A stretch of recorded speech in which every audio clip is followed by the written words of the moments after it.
Enséñame, Señor, tu palabra cada día, hazme entender tus misterios, tu revelación, porque tus mandamientos hoy son el gozo de mi corazón.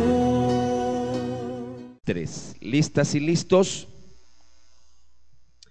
Dice la palabra del Señor: primero y ante todo les transmití lo que yo mismo había recibido, que Cristo murió por nuestros pecados conforme a lo anunciado en las Escrituras. Repito la segunda parte del versículo 3: que Cristo murió por nuestros pecados conforme a lo anunciado en las Escrituras. Oremos. Cierre sus ojos un momento para mayor reverencia y le pedimos al Señor una bendición especial a través de la palabra. Padre, en el nombre de Jesús, queremos pedirte que en esta noche, Señor, abras nuestro entendimiento para poder, Señor, profundizar, Señor, en este tema de lo que es la verdadera Pascua. Y ahora que estamos hablando, Señor, de las declaraciones del apóstol Pablo en cuanto a lo que él ha recibido y le ha transmitido a las iglesias, y en este caso,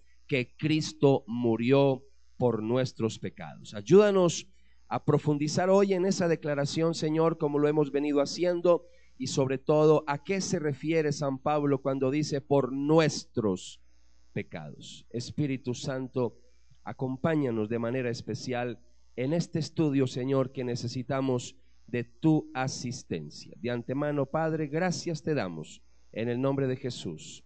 Amén y amén. Recordemos que la semana pasada yo les invité para que miráramos un pasaje del Antiguo Testamento, y me gustaría que volviéramos allá a Jeremías capítulo 6, versículo 16. Y básicamente en Jeremías yo estuve compartiendo con ustedes la gran necesidad que tenemos en el día de hoy de volver otra vez a esas doctrinas antiguas de la palabra que se han venido descuidando a lo largo de los últimos años. Generalmente cuando hablamos de doctrina sana, pues a veces lo limitamos a ciertas doctrinas, pero hay unas doctrinas antiguas que se han venido descuidando demasiado en la iglesia del Señor. Y dice Jeremías capítulo 6, versículo 16: esto es lo que ha dicho el Señor: párense en los caminos y observen, pregunten por las sendas de antaño, por el buen camino, anden por él, y así encontrarán reposo, descanso para sus almas. La invitación del profeta es a volver a las sendas antiguas, y esa es la invitación que yo estoy haciendo en el rebaño, que volvamos a las sendas antiguas, las doctrinas antiguas, las doctrinas que caracterizaron a la iglesia de Cristo, a la iglesia protestante, a la iglesia cristiana, sobre todo a la iglesia reformada que inició a partir de 1517 en Europa, y que después estalló esa reforma en todo el mundo. Y básicamente con lo que vamos a estudiar hoy, yo he venido invitándoles a ustedes que nosotros no podemos, y discúlpenme la expresión, es una expresión muy de nuestra región, muy paisa, que no traguemos entero. Tragar entero es muy malo para la parte espiritual. En la vida espiritual uno tiene que desmenuzar las cosas, hay que primero rumiar, como decía alguien. Yo tengo que masticar muy bien las cosas antes de comerlas. Entonces, cuando hablamos de la enseñanza de hoy más que nunca necesitamos tener la actitud de los cristianos, de los discípulos de la iglesia de Berea. ¿Alguien sabe sobre la iglesia de Berea? Veo las caras de algunos, de pronto no saben mucho de la iglesia de Berea. Capítulo 17 del libro de los Hechos de los Apóstoles. Acompáñenme por favor. Hechos capítulo 17.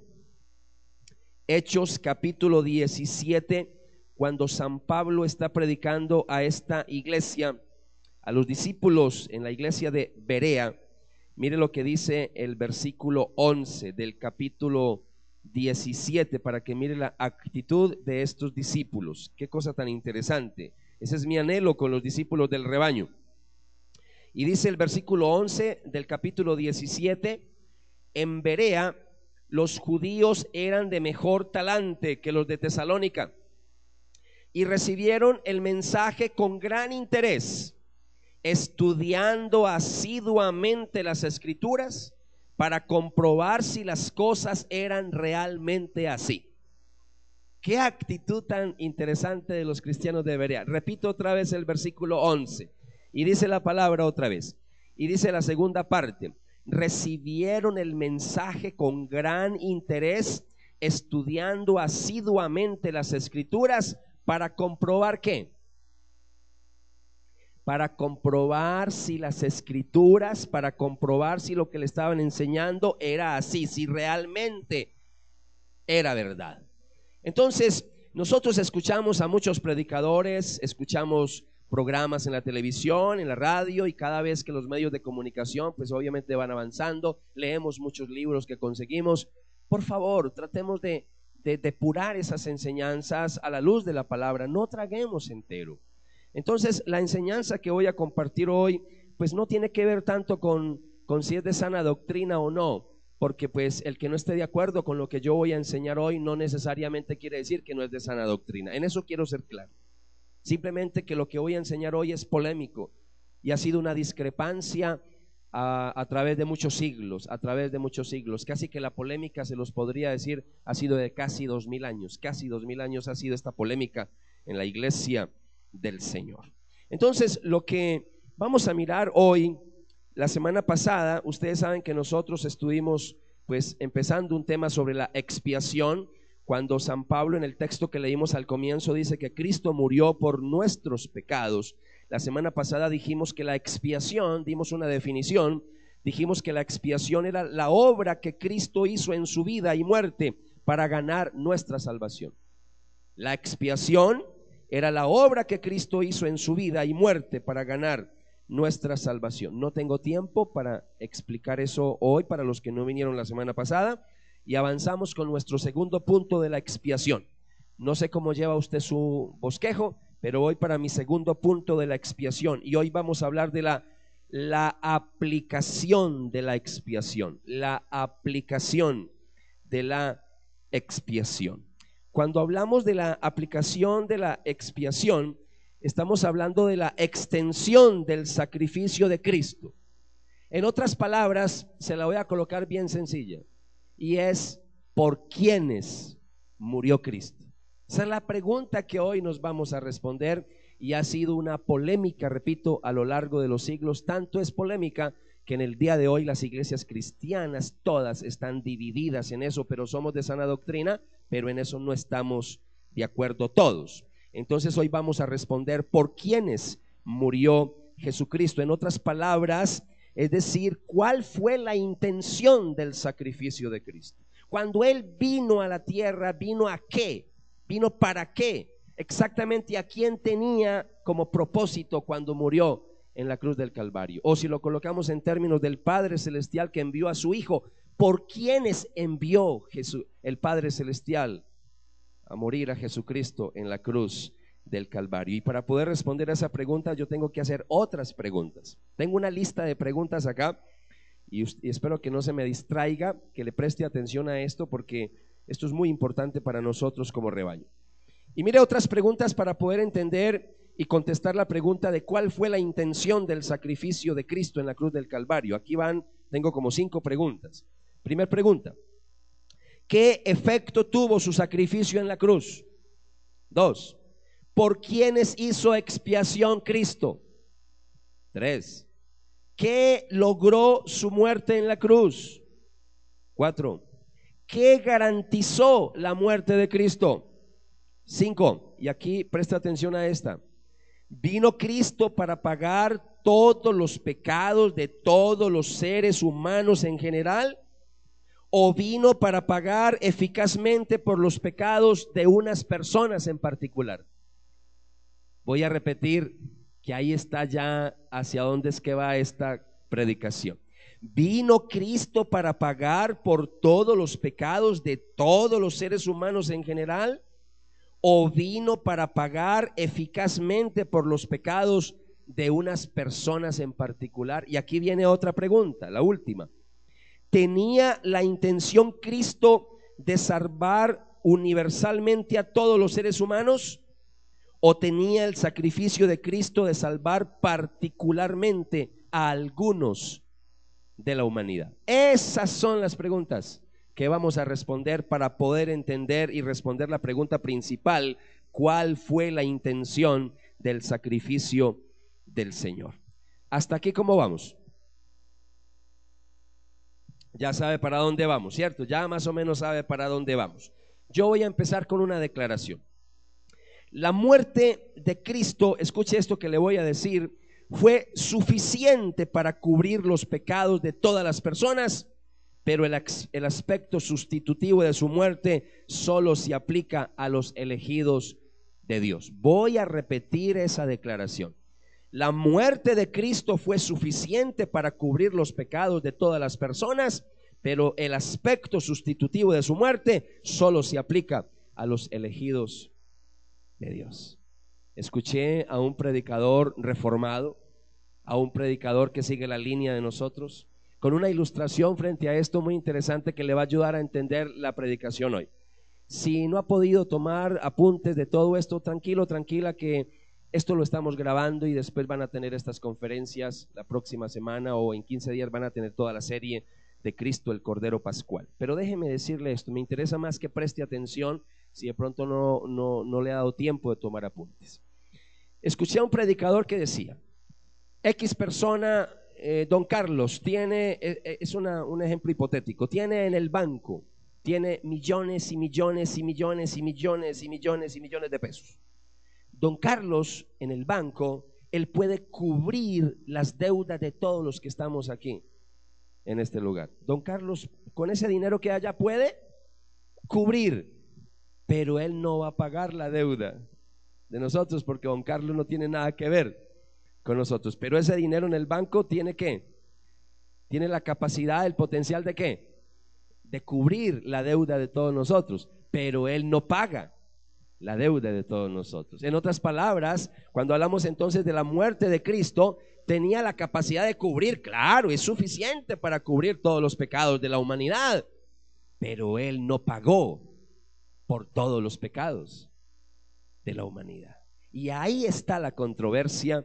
Y yo sé que usted siempre, cuando ha escuchado en la radio o en la televisión o en los libros, siempre ha escuchado otra cosa totalmente distinta a lo que yo le voy a enseñar en la noche de hoy. Esto es lo que divide realmente a los cristianos en el día de hoy. No es tanto la suficiencia de Cristo, no, Él tiene la capacidad para perdonar todos los pecados de la humanidad. No es la suficiencia de la muerte de Cristo, sino la aplicación, su aplicación, es decir, por quienes derramó la sangre del Señor en la cruz del Calvario, es decir, el aspecto sustitutivo de su muerte. Así que les dije que íbamos a empezar con una declaración, y la declaración, ojalá esto sí lo anote para los que toman apuntes, solamente es un rengloncito nomás, y dice así la declaración: la muerte de Cristo fue suficiente para todos, pero eficaz para algunos.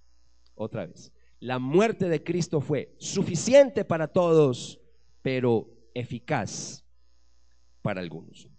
Y empiezo con esta declaración porque la mayoría de los cristianos en el día de hoy creen que Cristo pagó por todos los pecados de la humanidad. Eso es lo que escuchamos casi de todos los predicadores que hay en Latinoamérica. Y ese es un concepto que cuando yo lo miro a la luz de las Escrituras lo considero errado. Pero repito, y quiero ser muy claro en esto, no hay ningún problema, y yo no tengo ningún problema si alguna de las ovejas que me va a escuchar esta conferencia al final dice: yo no estoy de acuerdo con usted, Renzo, yo creo que Cristo sí pagó por todos los pecados de la humanidad. No hay problema, seguimos siendo amigos, no hay ningún problema. Así que relájese, que esto no tiene nada que ver con si soy salvo o no soy salvo. No hay problema con eso. Pero yo sí quiero que como rebaño tengamos muy claro nuestras doctrinas, y eso es algo que yo he enseñado a lo largo de toda la vida. Esto no es nuevo, no vaya a creer que esto es algo que yo me inventé ahora.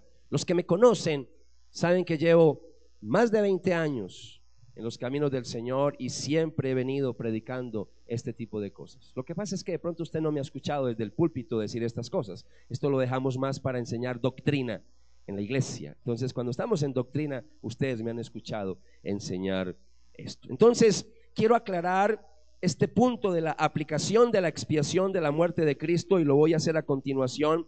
Y le pido al Señor que el Señor abra nuestro entendimiento. Ustedes saben que estamos hablando de la resurrección. Estamos hablando del poder de la resurrección y por eso ve que nos metimos en este tema. Y qué mejor que recordar las palabras de Jesús resucitado cuando iba en el camino de Emaús. ¿Recuerdan? Cuando Jesús se acerca a dos discípulos que estaban muy tristes, que estaban acongojados porque Cristo había muerto. ¿Recuerdan las palabras? Yo quiero invitarle para que vayamos allá antes de entrar en todo este estudio, que espero que Dios abra nuestro entendimiento también en la noche de hoy. San Lucas capítulo 24. San Lucas capítulo 24. Cristo resucitado, repito, se le acerca a estos discípulos de Emaús.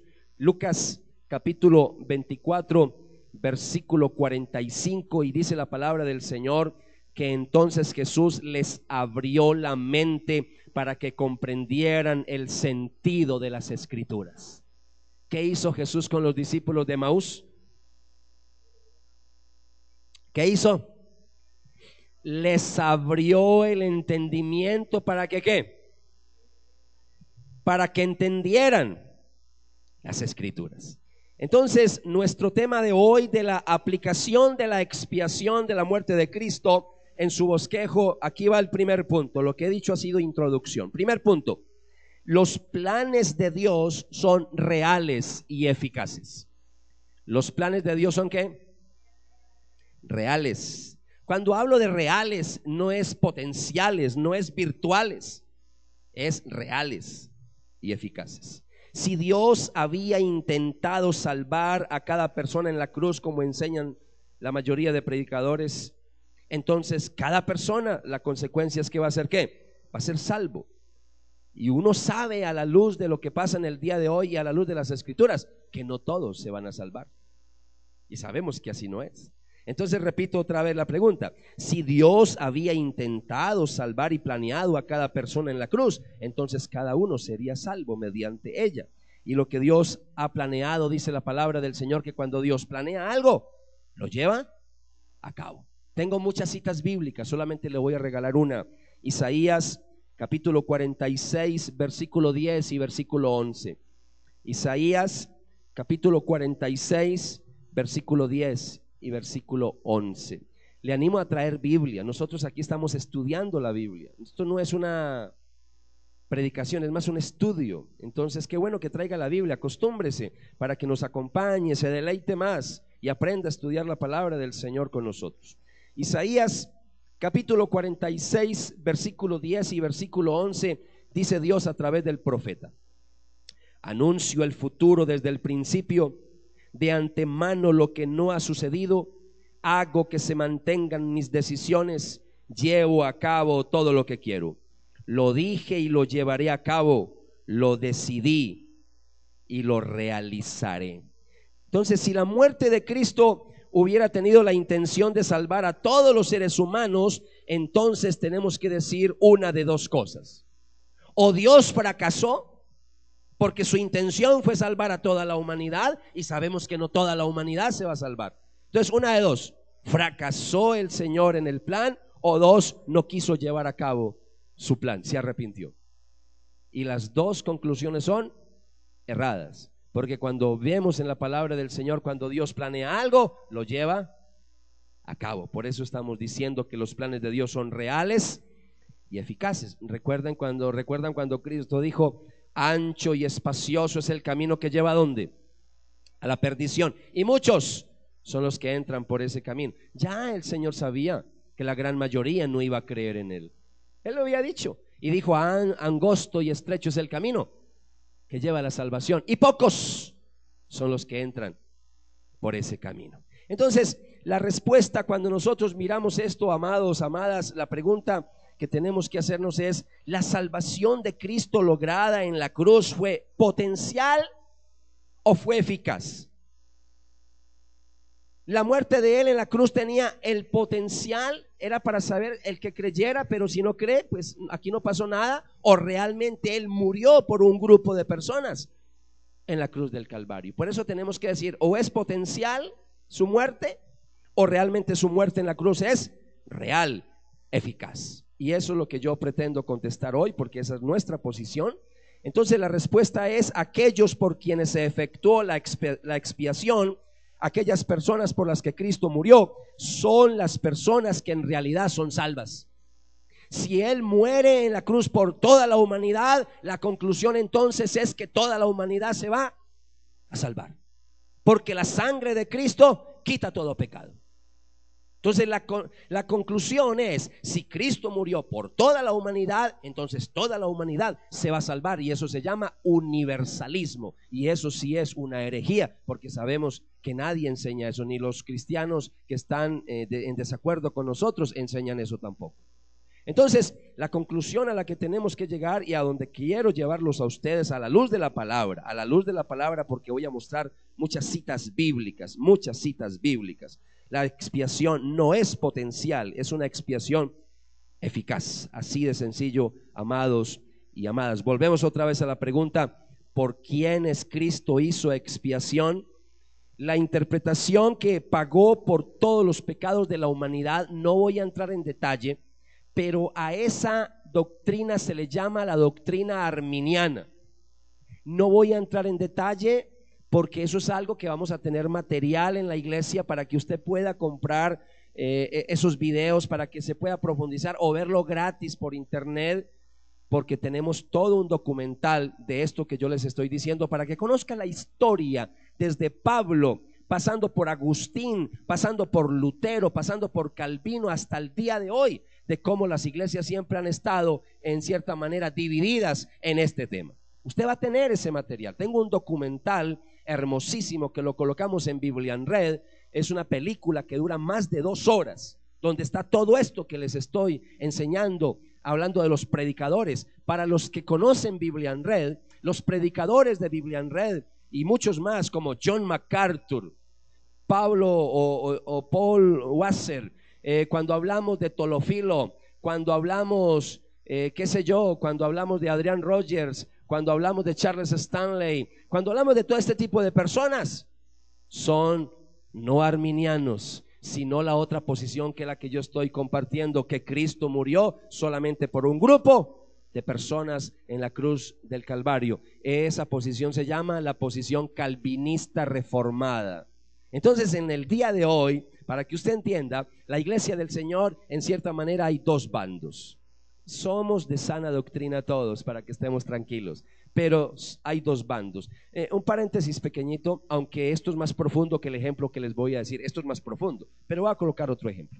En la iglesia del Señor hay discrepancias en algunas cosas que no tienen que ver con sana doctrina.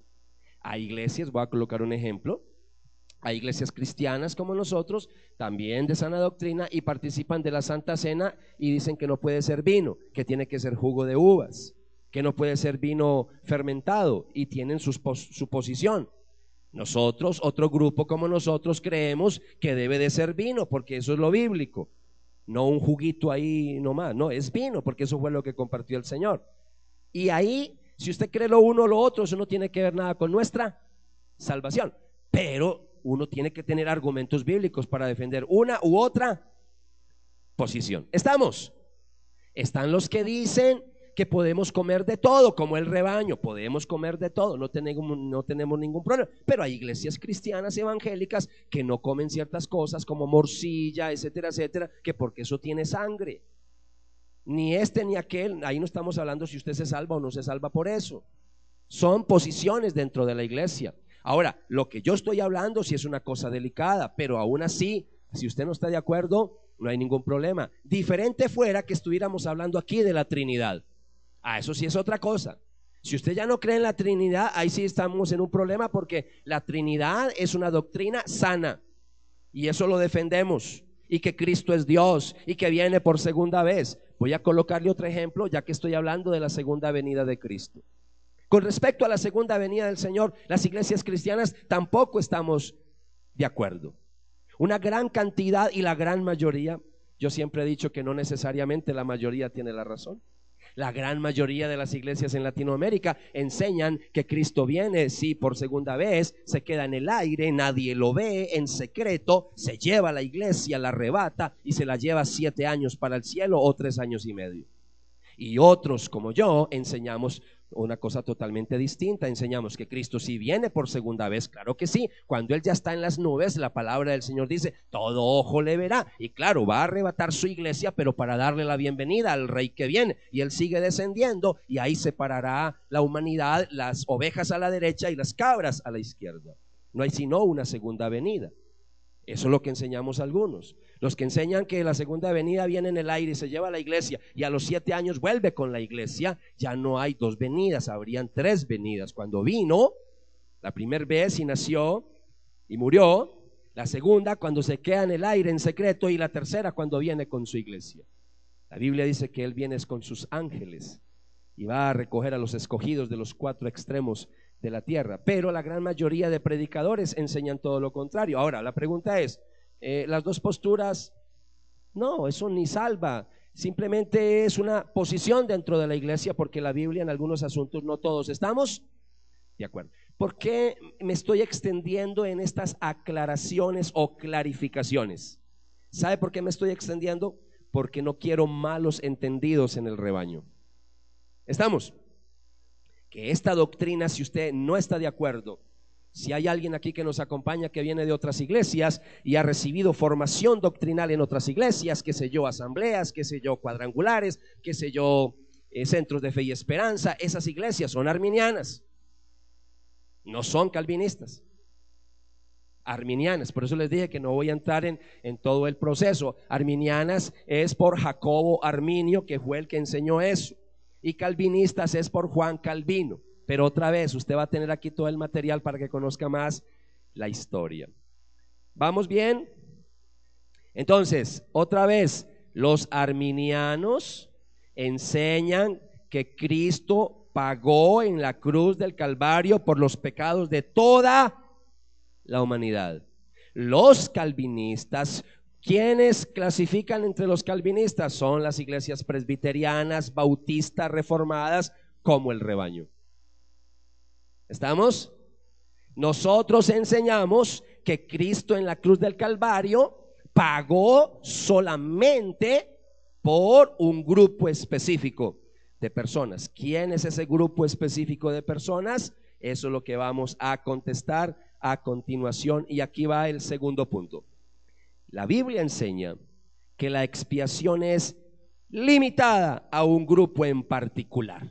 Ese es el segundo punto. El primer punto, ¿cuál fue? Los planes de Dios son reales y eficaces. Segundo punto, la Biblia enseña que la expiación es limitada a un grupo en particular. Y como yo sé que esto es polémico, como yo sé que esto es álgido, vamos despacio.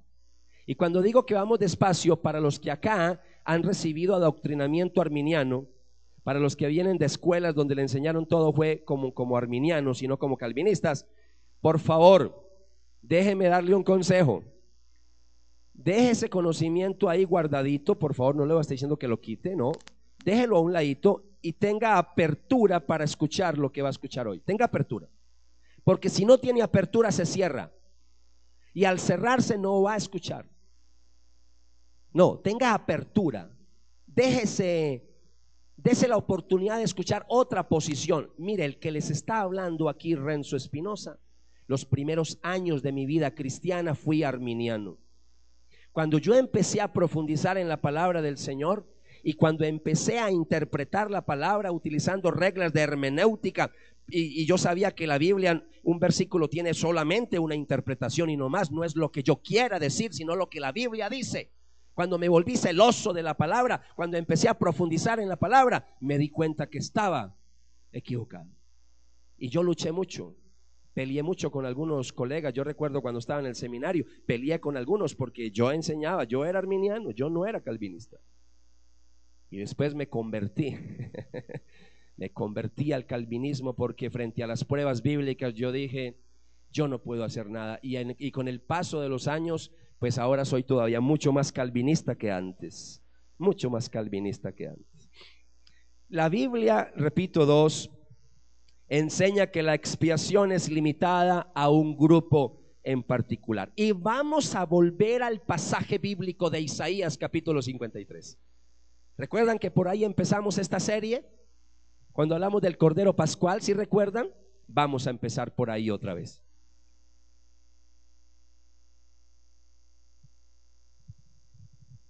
Isaías capítulo 53. Por favor, ¿ya llegaron ahí? Preste atención. Isaías capítulo 53, versículo 4 al 6. Le refresco la memoria. Eso ya lo habíamos leído, pero importante que le preste atención. No lo dije las semanas pasadas porque ese no era el énfasis que quería hacer. Lo dejé para hoy. Versículo 4. De hecho, hablando de Cristo, cargó con nuestros males, soportó nuestros dolores, y pensábamos que era castigado, herido por Dios y humillado. Pero fue herido por nuestras faltas, triturado por nuestros pecados, aguantó el castigo que nos salva. Con sus heridas fuimos curados. Todos íbamos errantes como ovejas, cada cual por su propio camino, y el Señor cargó sobre él las culpas de todos nosotros. En esos poquitos versículos quiero que se fije en las palabras nuestros, fuimos, todos nosotros. ¿Quiénes son todos nosotros? La pregunta que tenemos que hacernos cuando el profeta Isaías dice que cargó las culpas de todos nosotros. ¿Quién es todos nosotros? Ahí está la pregunta. Avancemos al versículo 10. El versículo 10, que estamos hablando de la expiación, el versículo 10 dice: el Señor quiso machacarlo, hablando de triturarlo. Dice: el Señor quiso machacarlo con males por entregar su vida como ofrenda expiatoria. Verá su descendencia, vivirá muchos años, por su mano triunfará el designio del Señor. Sí, mire lo que dice el versículo 10, la primera parte, que su vida fue entregada como una ofrenda, ¿qué? Expiatoria. Fue entregada como una ofrenda expiatoria. Interesante que dice que el Señor quiso, hablando de Yahvé, el Padre. Fue la voluntad del Padre quebrantar a su Hijo Jesucristo. Él fue el que lo mandó, el que lo envió. Pero Cristo se ofreció también. Cristo vino voluntariamente. Ahí estamos hablando de la obra de la Trinidad. Cristo también quiso morir voluntariamente por nuestros pecados. Sigamos con el versículo 11 y con el versículo 12. ¿Ya están ahí? 11. Después del sufrimiento verá la luz. El justo se saciará de su conocimiento. Mi siervo hará justos. ¿A quién hará justos? Mi siervo hará justos a muchos. Así está en el hebreo, y la mayoría de las versiones bíblicas así lo traduce. Mi siervo hará justos, ¿qué dice? ¿A todos? A muchos, pues cargó con los pecados de ellos. ¿De quiénes ellos? De los muchos. Versículo 12. Le daré a todos en posesión, tendrá como botín una multitud, pues expuso su vida a la muerte y fue contado entre los rebeldes. Cargó con la culpa de toda la humanidad. ¿Eso es lo que dice? No, por eso debe traer Biblia. Cargó con las culpas de ¿quiénes? De muchos, e intercedió por los rebeldes. Entonces, la ofrenda expiatoria de Jesucristo no fue por toda la humanidad, fue por muchos. A Dios gracias que son muchos. Pero esos muchos, comparados con toda la humanidad, son pocos. Angosta y estrecha es la puerta que lleva a la salvación, y pocos son los que entran por esa puerta. Como yo sé que hasta aquí para algunos no es suficiente que yo le diga esto, tranquilo, tranquila, que tengo un arsenal bíblico para compartir con usted. Voy a compartir 7 cosas. Me encanta el número 7. Voy a compartir 7 figuras bíblicas que nos muestran que Cristo, al hacer expiación por los pecados, no fue por la humanidad, sino por un grupo en particular. Y no voy a hablarle de un versículo ni 2. Mire lo que le estoy diciendo: 7 figuras que utiliza la Biblia, además de Isaías 53. Para mí es suficiente Isaías 53.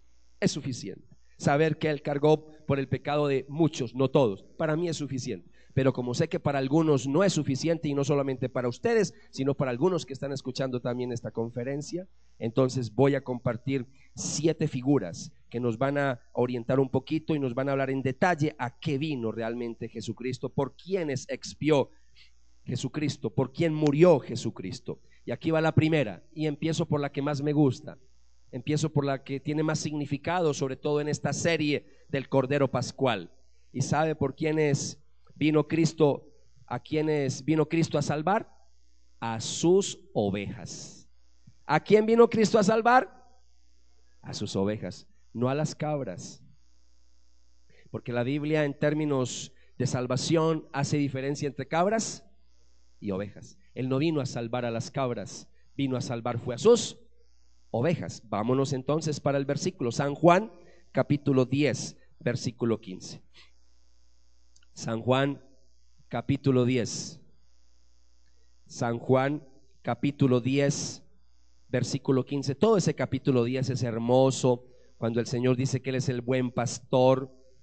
De hecho, de ahí, de ese capítulo, es que tenemos el versículo lema nosotros, que es el versículo 27. Ese es el versículo lema del rebaño, el versículo 27. Mis ovejas reconocen mi voz y yo las conozco y ellas me siguen. Pero para el tema que estamos estudiando, San Juan capítulo 10 versículo 15, ya está ahí. La segunda parte, el Señor está diciendo: y doy mi vida por las ovejas. Y doy mi vida por las ovejas. Doy mi vida. ¿Por quiénes murió Cristo? ¿A quién salvó Cristo en la cruz del Calvario? ¿A quién vino a salvar? A sus ovejas. En ningún lugar de la Biblia se enseña que el buen pastor dio su vida por aquellos que no son sus ovejas. En ninguna parte de la Biblia enseña eso. Y ahí mismo en ese capítulo quiero mostrarle el versículo 26 para que usted se dé cuenta que Cristo no vino a morir por los que no eran sus ovejas. El versículo 26 de ese mismo capítulo, mire lo que dice el Señor, porque había gente que lo estaba cuestionando, los judíos, muchos rechazaron obviamente al Señor. Y en el versículo 26, frente a ese rechazo, el 26, Jesús les dice a ellos, a los judíos, a esos fariseos: ustedes sin embargo no me creen porque no son ovejas de mi rebaño. Ustedes no me creen porque no son ovejas de mi rebaño. ¿Y por quién murió Cristo? Por las ovejas. Estas no clasificaron en las ovejas del rebaño del Señor. Entonces ahí es donde tenemos que decir de manera categórica que Cristo, cuando muere en la cruz del Calvario, muere, derrama su sangre por un grupo en particular. Número 2, segunda figura. ¿Por quiénes murió Cristo en la cruz del Calvario? ¿A quién vino a salvar? Número 1, a sus ovejas. Número 2, otra figura, a su pueblo. A su pueblo. San Mateo capítulo 1. San Mateo capítulo 1 versículo 21. San Mateo 1, 21.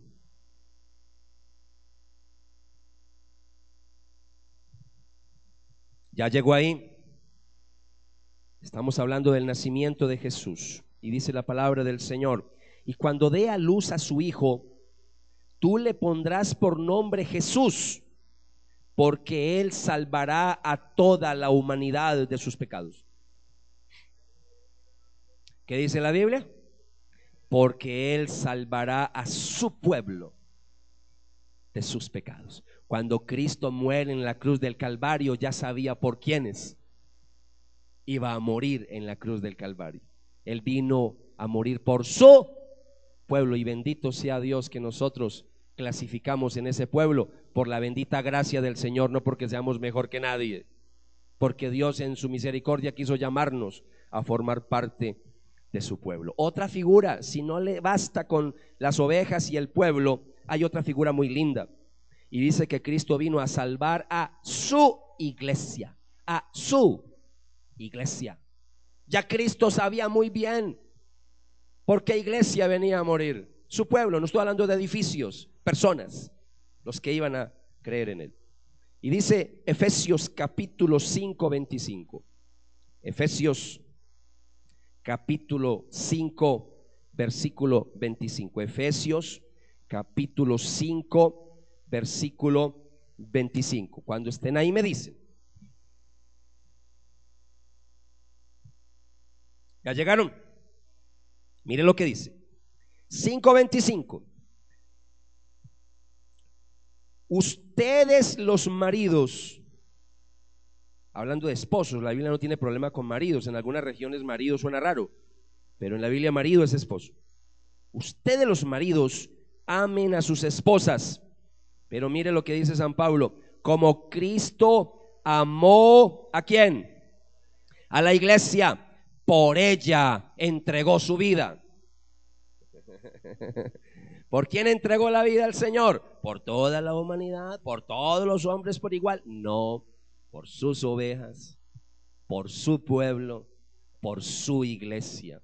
Y yo no los estoy cansando con más citas bíblicas, solo saqué una cita bíblica para cada figura, pero llevamos 3 figuras. Vamos para la 4ª figura. ¿A quién vino a salvar Jesucristo? ¿Por quienes expió allá en la cruz del Calvario? ¿Por quién derramó su sangre? Vino a salvar a sus amigos. ¿A quién vino a salvar? A sus amigos. San Juan capítulo 15. San Juan capítulo 15, versículo 13. San Juan capítulo 15, versículo 13 y la primera parte del 14. San Juan 15, versículo 13 y la primera parte del 14. El amor supremo consiste en dar la vida. ¿Por quién? Por sus amigos. Versículo 14. Ustedes son mis amigos. Ustedes son mis amigos y hacen lo que yo mando, pero el contexto de lo que estamos hablando, que dicen no hay mayor amor que dar la vida por los amigos. Yo doy mi vida por mis ovejas, yo doy mi vida por la iglesia, yo doy mi vida por mi pueblo, yo doy mi vida ¿por quién? Por mis amigos. Y cuando uno mira esto, amados, esas figuras lo que están mostrando es que aunque la sangre de Cristo es suficiente para perdonar los pecados de toda la humanidad, pero cuando Él derrama su sangre lo hace de manera real y eficaz solo por un grupo en particular. Y eso sí que queda bien claro cuando uno entiende los sacrificios del Antiguo Testamento, que es lo que hemos venido enseñando a lo largo de varias semanas. Recuerde que cuando alguien presentaba un sacrificio, ¿qué pasaba con el animal? Derramaba su sangre y la persona ponía las manos sobre la cabeza del animal, ¿cierto? ¿Y qué pasaba simbólicamente? Los pecados de la persona simbólicamente eran pasados al animal. Y ahí es donde entonces viene la figura de aquí el Cordero de Dios que quita el pecado del mundo. Entonces la gente cuando dice, ¿cómo así? Aquí el Cordero de Dios que quita el pecado del mundo. ¿Y cómo así? Porque de tal manera amó Dios al mundo. ¿Cómo así? Entonces, Renzo, no le entiendo. ¿Es por todo el mundo o es por unos pocos? Téngame paciencia porque esos pasajes los vamos a compartir la semana de arriba. Hoy no voy a entrar en esos detalles, pero les voy a explicar cómo entender esos pasajes. Sencillo, pero primero hay que sentar la base bíblica. Cuando uno ya tiene base bíblica, ya puede entender el resto de las escrituras frente a este tema. ¿Cuántas figuras llevamos? Cristo vino a salvar ¿a quiénes? A sus ovejas, a su pueblo, a su iglesia, a sus amigos. Vino a salvar, número 6, a los hijos de Dios. 5, a los hijos de Dios. San Juan capítulo 11. San Juan capítulo 11. Aquí tenemos una profecía cuando arrestan al Señor. San Juan lo arrestan no como tal, sino que hay una profecía aquí con respecto a Cristo interesante. San Juan 11, versículo 51. 11:51. Cuando estén ahí me dicen por favor, cuando los fariseos deciden matar al Señor, cuando hacen todo el complot para matarlo, en el versículo 51 dice la palabra del Señor. Voy a leérselo en la versión Dios habla hoy, que me gustó mucho como dice ahí. Y dice: pero Caifás no dijo esto por su propia cuenta, sino que como era sumo sacerdote aquel año, dijo proféticamente que Jesús iba a morir por la nación judía, y no solamente por esta nación, sino también para reunir a todos los que a todos los hijos de Dios que estaban dispersos. ¿A quién vino a salvar Cristo? A los hijos de Dios. Y hay una más que voy a compartir hoy, el resto lo voy a dejar para la próxima semana. Una figura más que voy a compartir hoy. ¿A quiénes vino a salvar el Señor? La respuesta: a los elegidos de Dios. Esta es la otra figura. Romanos capítulo 8. Romanos capítulo 8. Romanos capítulo 8, versículo 28 en adelante. Romanos 8, 28. Del 28 al 30. 8, 28 al 30. Y dice la palabra: estamos seguros, además, de que todo colabora al bien de los que aman a Dios, de los que han sido elegidos conforme a su designio. Porque a quienes Dios conoció de antemano, en el griego dice a los que Dios predestinó, dice los destinó, a los que Dios escogió, los destinó también desde el principio a reproducir la imagen de su Hijo, que había de ser el primogénito entre muchos hermanos. Y a quienes Dios predestinó desde un principio, también los llamó, y a quienes llamó, los restableció en su amistad, es decir, los justificó, y a quienes restableció en su amistad, los hizo partícipes de su gloria. ¿Por quiénes murió Cristo?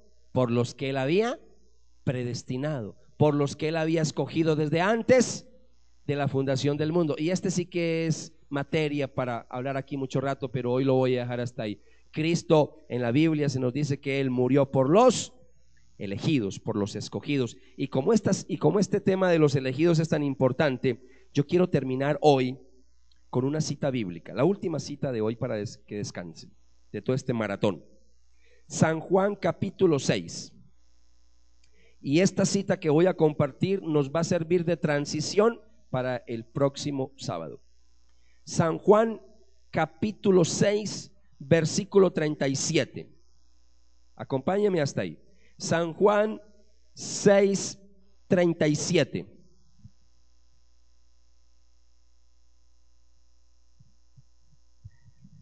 ¿Llegaron? Todo aquel que el Padre me confía, vendrá a mí, y yo no rechazaré al que venga a mí. Y el 39 dice: y lo que desea el que me ha enviado es que yo no pierda a ninguno de los que Él me ha confiado, sino que los resucite en el último día. En otras palabras, está diciendo que los que llegan a Él, que los que llegan a Cristo, las ovejas, el pueblo, los hijos de Dios, los elegidos, los escogidos, sus amigos, que fueron porque ¿quién los llevó allá? ¿Quién los llevó a Cristo? El Padre Celestial. Literalmente dice: nadie viene a mí si mi Padre no le trajere. Así dice textualmente: nadie viene a mí si mi Padre no le trajere. Y por eso es que Cristo dice: mis ovejas están en mi mano y nadie me las podrá arrebatar. Entonces, así que repitamos una vez más la declaración que hicimos al principio: la muerte de Cristo fue suficiente para todos, pero eficaz para algunos. La próxima semana vamos a seguir con este tema muy interesante y sobre todo que nos da mucha luz sobre el propósito y la intención de la muerte de Cristo en la cruz del Calvario. Vamos a orar, vamos a pedirle al Señor que nos ayude a seguir escudriñando este tema y que podamos entender la declaración de San Pablo: murió por nuestros pecados, murió por nuestros pecados. A Dios gracias que no estamos solos en esta enseñanza. Lo que pasa es que en Latinoamérica esta enseñanza casi no, pero Europa, Estados Unidos y en muchos sectores esto sí se ha venido enseñando por muchos siglos, pero aquí en Colombia poco a poco esta doctrina casi no se enseña. Y cuando uno llega a enseñar esto sin explicarlo, la gente dice, oiga, ¿cómo así? Eso es una herejía. No, yo creo que he tenido suficientes semanas para explicarles la base bíblica de esta enseñanza. Cierren sus ojos, vamos a orar. Yo quiero que ahí donde está, le pida al Señor algo. Dígale, Señor, yo necesito cada día aprender más de tu palabra, Señor, yo necesito.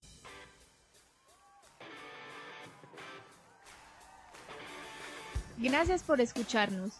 Si deseas más información sobre nosotros, visítanos en nuestro sitio web www.rebano.net o escríbanos a comunidadelrebano@gmail.com.